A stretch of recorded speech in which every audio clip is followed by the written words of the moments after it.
Hola, en esta oportunidad vamos a hablar sobre lo que vienen a ser los contratos. Primero debemos saber que dentro de un contrato tiene que haber eh, partes que se relacionan, en este caso un empleador y un trabajador. ¿Qué necesita un contrato de trabajo? Que se cumplan tres conceptos: la prestación personal del servicio, subordinación por tener un horario, por ejemplo, y una remuneración. Al cumplirse estos elementos ya podemos hablar que hay una relación laboral. Viene a ser un contrato de trabajo. Puede ser redactado de forma escrita o también hablado o forma verbal, ¿no? En este caso, lo que nosotros vamos a hacer como parte de esta prueba o relación se va a reflejar en lo que viene a ser el plame, ¿sí? Y obviamente bajo los parámetros permitidos dentro de lo que viene a ser la inscripción del mismo. Dentro de los elementos esenciales que tiene que tener un contrato, tenemos que ver la prestación del personal, la remuneración y subordinación, tres elementos que van de la mano. Estos elementos típicos que vamos a ver es que el contrato haya sido, por ejemplo, firmado de manera indeterminada, o que se elabore exclusivamente en un solo empleador, o que el trabajo se realice en un local o centro de trabajo determinado por el empleador, y que el registro, en este caso del servicio prestado, sea dentro de la jornada habitual. Viene a ser la primacía de la realidad. Esto también es llamado principio de la verdad o principio de veracidad. Por ejemplo, en la figura ustedes pueden ver que hay tres, bueno, el fiscalizador y dos personas. Imaginemos que una de ellas no está en la planilla. Al llegar el fiscalizador va a hacer el cruce de información con lo que se envía a la zona de trabajo por parte de SUNAT y se ve que nomás figura un trabajador. Sin embargo, a la hora de estar en el acto mismo, en el lugar donde se trabaja, encuentra dos personas. En este caso se desvirtúa lo que pueden haber declarado con lo que viene a ser la primacía de la realidad. Y se comprueba en este caso a través de un acta que dicha persona está trabajando en dicha institución. Principales diferencias entre un contrato que es a plazo determinado y uno indeterminado. Aunque quizás ustedes ya lo tienen más definido, uno tiene que ver con que es de forma escrita, en este caso el determinado, porque tiene que especificar un plazo fijo de duración y normalmente son presentados ahorita actualmente en lo que viene a ser por vía internet, ¿no? Y los contratos a plazo indeterminado que ya no se presentan en el Ministerio del Trabajo y no, bueno, obviamente no tienen un plazo fijo y pueden celebrarse de manera verbal o escrita, ¿sí? La celebración viene a ser, tenemos varios tipos de modalidades a nivel de lo que viene a ser los contratos, por ejemplo, de naturaleza temporal, contratos naturales accidentales y contratos de obra o servicio. Cuando hablamos de contratos de naturaleza temporal son aquellos que donde la empresa requiere una mayor producción y por ende contrata por inicio o lanzamiento de un producto o por reconversión empresarial o por necesidad del mercado, se llaman contratos de naturaleza temporal. Cuando hablamos de contratos de naturaleza accidental, normalmente se fija en las necesidades que puedas tener el mercado. Estos, por ejemplo, se da el contrato de suplencia cuando una de las personas que está dentro del trabajo queda embarazada y ya va a dar a luz, bueno, entra una persona a reemplazarla, ahí hablamos de un contrato de suplencia, ¿no? Contratos de emergencia o contrato ocasional. También hablamos de contratos de obra o servicio, mayormente son de naturaleza temporal o dentro de lo que se va a prestar un servicio o una obra por ejecutar. De manera general se podrían llamar también contratos o dentro de estos vas a encontrar los contratos intermitentes, ¿no? O de temporada y aquellos que son específicos, ¿no? Con naturaleza específica. ¿Cuáles estas modalidades? Los contratos de naturaleza temporal. El primer contrato que nosotros manejamos en esta modalidad de contrato de naturaleza temporal es el contrato de inicio o incremento de actividades. Normalmente se pone en una empresa para que obviamente esté dentro de la normativa o la regla de juego y su duración máxima es de 3 años. ¿Por qué duración máxima? Porque si en este caso se extiende de esa fecha de este contrato, pierde validez y por ende se genera una relación laboral indeterminada. Normalmente el ejemplo que se da acá es cuando inicia una empresa sus actividades y no tiene muy seguro o cierto cómo va a estar el movimiento económico del negocio. Entonces le dan un plazo eh, hasta de 3 años, ¿no? O va a crear una nueva sucursal, por ejemplo. Los contratos por necesidad de mercado, en este caso, pueden ser renovados coyunturalmente durante 5 años. Pueden ser originados por distintas circunstancias dentro de la demanda del mercado, un aumento, ¿no? También debe constar la causa objetiva, mejor dicho, que yo en este contrato que voy a hacer tenga que decir por qué lo estoy haciendo. Puedo poner que es por aumento de actividades, por lo que eh, estamos en campaña, etcétera, etcétera, de cosas específicamente para lo que vienen a ser incrementos coyunturales dentro de la empresa. Acá, por ejemplo, hablamos de la contratación temporal de un trabajador, el cual puede demostrarse mediante el registro de ventas, ¿no? Haces un cruce de información, yo tengo más ventas en el mes de enero, febrero y marzo, ¿no?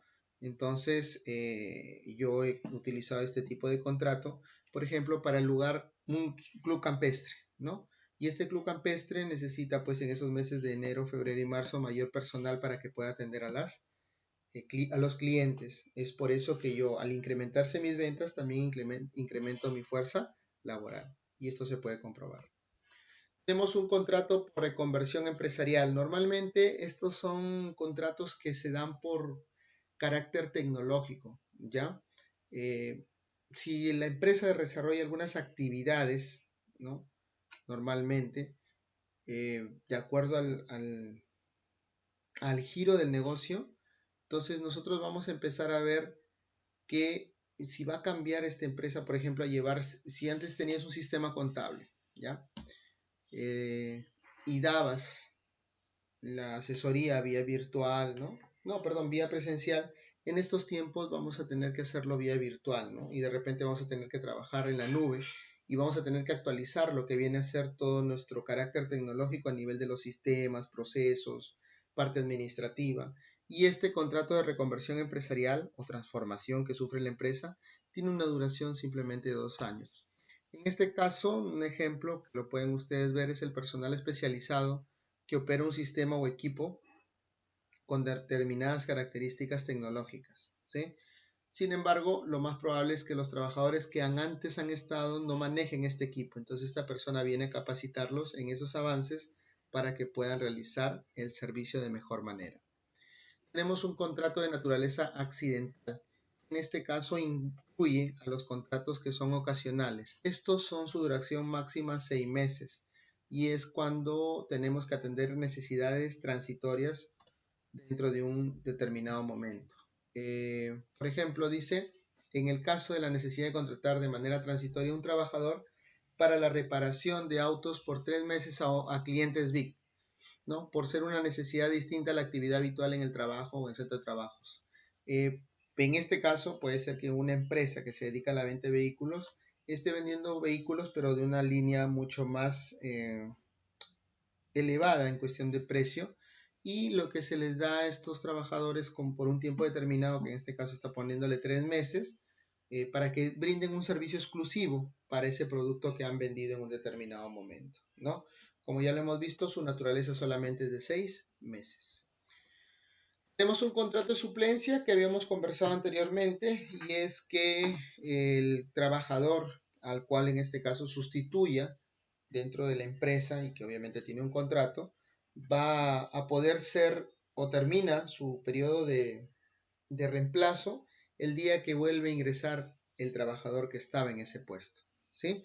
Simplemente es una modalidad donde prácticamente tratas de coberturar el puesto durante un tiempo determinado para que pueda no quedarse ahí esa área, ¿no? De ser necesaria.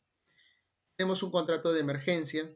Este contrato de emergencia es aquel que se celebra para cubrir las necesidades promovidas por un caso fortuito o fuerza mayor coincidiendo su duración con la emergencia. En esta época del coronavirus, los contratos de emergencia pueden ser implementados, por ejemplo, en lo que vienen a ser las clínicas, en lo que viene a ser farmacias, en lo que viene a ser producción, ¿no? Entonces, cada uno puede aplicar de acuerdo a la necesidad y por la coyuntura, que es un caso fortuito de fuerza mayor. Contratos para obra y servicios. ¿En qué consiste? Estos contratos para obra determinada y servicios específicos nos muestra que la relación entre un empleador y un trabajador que previamente han establecido una duración determinada de un proceso, o en este caso del puesto en el cual se está negociando, ¿no? Y este tipo de contratos mayormente se celebra para ser renovado y que resulte necesaria para la conclusión o terminación de la obra o servicio del objeto de contratación. Normalmente esto lo vemos en empresas que se dedican a construcción o aquellas que brindan servicios y están eh, específicamente en áreas que son jefes, que son coordinadores, que son directores, ejecutores. ¿Sí? Un contrato intermitente. Acá tenemos que saber primero qué viene a ser una operación discontinua. Estos contratos se aplican de esta manera. Vamos a imaginar que dentro de un proceso de producción yo tengo lo que viene a ser la siembra, ¿no? El proceso de crecimiento y lo que viene a ser la cosecha. A estas personas que se dedican a la cosecha no trabajan todo el año, ¿no? Trabajan de repente en marzo, en julio y en diciembre. Entonces, estas operaciones son discontinuas porque no hay continuidad, valga la redundancia, en sus actividades. Aquí se aplica este contrato intermitente. Un contrato de temporada aplica más que todo por el contexto en el cual se desarrolla. Por ejemplo, hablamos de una temporada de pesca para lo que viene a ser la extracción de concha negra o lo que viene a ser la veda que normalmente tenemos, ¿no? Nos ponen un periodo de veda y también tenemos un contrato de temporada para sacar la anchoveta y todo esto. Entonces, estos son aplicados para esos periodos en los cuales son necesario tener más personal y este es el contrato que se adecua a esa necesidad. Normalmente, si el contrato, el que hemos puesto referencia, el contrato de temporada, es dado por un mismo empleador por 2 temporadas consecutivas o 3 alternadas, cualquiera que aplique, tendrá derecho en este caso este trabajador a que se le considere como parte de este proceso, obviamente avisándole 15 días antes de lo que viene a ser el inicio de la temporada para que se pueda dar dicha facultad, ¿no? Y poder buscar también otra persona en caso no poder. Acá lo podemos ver, por ejemplo, tenemos temporadas de verano, turismo, campañas, actividades feriales. Este tipo de contrato concluye los incrementos regulares y periódicos a nivel de actividad normal, ¿no? Eso es cuando hay un exceso para aplicar dentro de la empresa. Tenemos también requisitos formales para la validez de los contratos. En este caso, normalmente se presentaban por duplicado a la zona de trabajo, ¿sí? Los únicos que se presentan actualmente son estos contratos por tiempo parcial, ¿no? El resto ya no se están informando. Pero aquí tenemos que ver algo muy importante, el punto de la desnaturalización de los contratos. Si nosotros emitimos recibos de honorarios a una persona dentro de nuestra empresa, que normalmente algunos contadores lo aplican, estás generando una desnaturalización de los contratos. Ejemplo, tengo una empresa que se dedica a la venta de lentes, ¿sí? Y tiene dentro de su planilla solamente una persona. Sin embargo, atienden 2 personas, ¿correcto? Y a una persona la tiene en planilla y a la otra persona la tiene por recibo de honorario. Sin embargo, ambas personas hacen la misma actividad, ¿sí? Para que puedan tener las 16 horas que quiere, en este caso, el empresario tener. Entonces, al tú girar recibo honorarios por el mes de enero, febrero, marzo, abril, mayo, estás generando primero una continuidad. 2. Tienes que ver en este caso también lo que nos decían los elementos, ¿no? ¿Hay subordinación? Bueno, yo te voy a poner un horario de tal hora a tal hora es tu trabajo. Dentro del mismo contrato, si es que le haces locación de servicio, le pones inconscientemente o ya tienes una orden que dentro de la empresa se trabaja de tal hora a tal hora, ¿no? Algunos lo ponen también fuera de sus locales, lo que viene a ser el horario de atención. Entonces, ese es un detalle, ¿no? Le estás poniendo, lo estás subordinando. Al estar subordinándolo, ya estás perdiendo uno de los, estás teniendo uno de los elementos que tú necesitas para tener un vínculo laboral. Por ende, ese recibo de honorarios, si te hacen una demanda, automáticamente pasaría a estar en una planilla porque ya lo desvirtuaste, o mejor dicho, desnaturalizaste el contrato. También, por ejemplo, le estás poniendo para que venga a trabajar a tu empresa y le ponen la computadora, la oficina, todo para que utilice la misma empresa. También estás desnaturalizando el contrato. Eh, Dentro de esto también estás desnaturalizando el contrato cuando está haciendo las mismas labores que hace una persona que está en planilla, pero que obviamente la persona que está en planilla recibe todos sus beneficios, ¿no? CTS, gratificación, vacaciones, mientras la que está por recibo honorario simplemente se va a mantener de esa manera. También tienes una forma de desnaturalizar el contrato. De eso sí debemos tener cuidado a la hora de nosotros tener que aplicar los recibos honorarios. Se aplican solamente en casos puntuales y que no sean extendidos de tiempo, ¿sí? Bajo las normas también y reglas de la persona que está brindando el servicio. Bueno, acá algunas curiosidades. La fecha determinada de la conclusión del contrato, de acuerdo a una casación por parte de Lima, nos dice lo siguiente. La sala determina que desde que se suscribe el contrato de trabajo sujeto a modalidad, este debe tener una fecha que determine el final de su duración. La falta del cumplimiento de tal requisito o la falta de alusión a una obra o cumplimiento de una condición que establezca el fin de la relación laboral conlleva que el contrato sea considerado como un contrato de trabajo a plazo indefinido. O sea, por el error de no poner cuándo acaba, lo estás convirtiendo automáticamente en un contrato a plazo indefinido. Los modelos que los pueden encontrar en el Ministerio del Trabajo.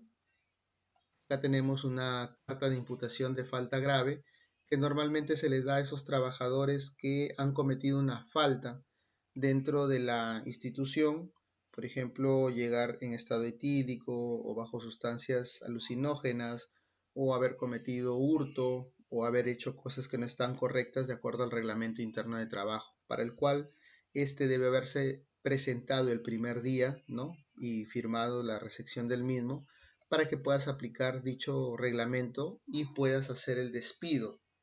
Ojo, previo aviso del mismo, ¿sí? Previo aviso del mismo. Eso sería todo. Hasta luego.